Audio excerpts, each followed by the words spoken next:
Hello friends, तर मी नुकतंच YouTube channel open केलेलं आहे.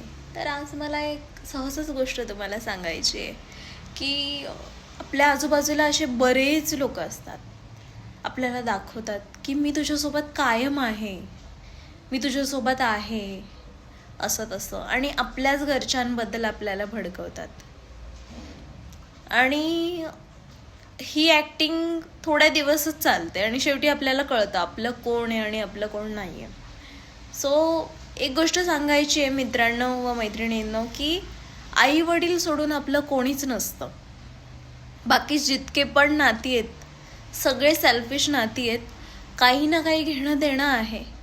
हां, पण असं कोणीतरी असू शकतं ज्याचं खरंच प्रेम आहे, खरीच अशी चांगली मित्र किंवा मैत्रीण. पण याच्या व्यतिरिक्त बाकी जी लोकं आहेत जे तुमच्या आईवडिलांबद्दल फॅमिलीबद्दल भडकवत असतील किंवा काही सांगत असतील, अजिबात ऐकू नका.